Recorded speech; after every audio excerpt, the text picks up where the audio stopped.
vous rappeler quelque chose? L'heure de vérité, Oui. la musique des Beatles, François-Henri de Virieux, Alain Duhamel, Albert Duroy, etc.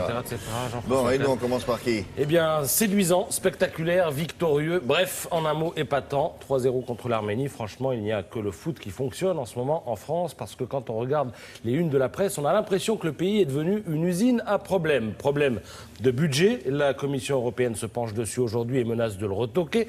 Problème avec certains de ces jeunes tentés par le djihad. Il en sera question aujourd'hui au Sénat avec l'examen du projet de loi de lutte contre le terrorisme. Problème avec sa protection sociale dont l'humanité estime qu'elle est menacée. Du coup, la CGT veut mobiliser demain. Problème avec ses autoroutes.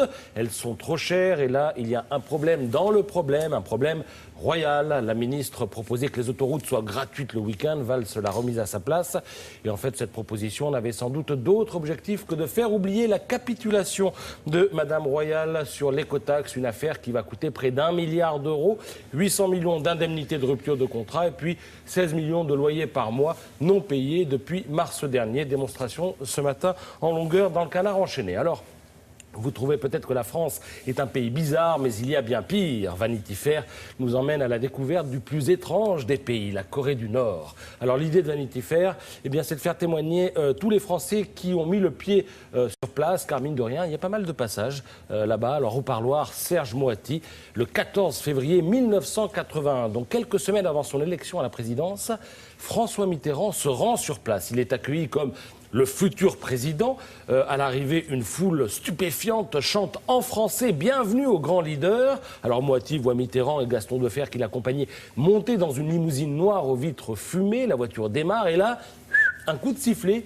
Tout le monde disparaît. Les spectateurs étaient en fait tous des figurants. Les lieux se vident. Et puis Moati entend les haut-parleurs qui continuent à cracher « Bienvenue au grand leader » en français.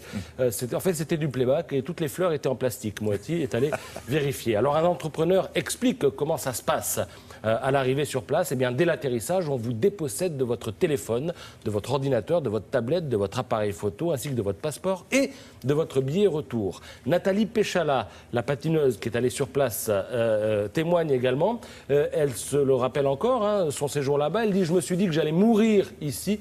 Je ne pouvais même pas appeler ma mère. » Parce qu'évidemment, pas de téléphone. Alors la Corée du Nord, on le rappelle, c'est Kim Jong-un, qui est le fils de Kim Jong-il, oui, qui était lui-même le fils de Kim Il-sung.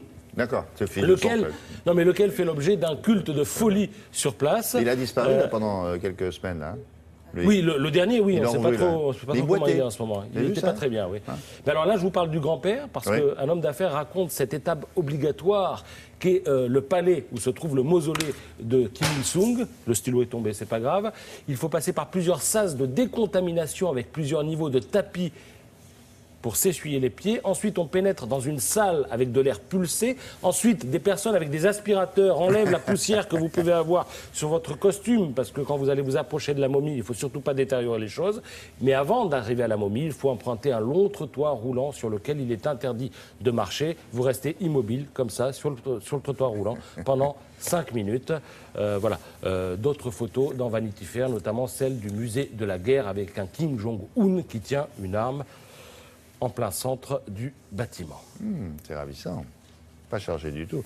Merci beaucoup. La météo maintenant avec Anna.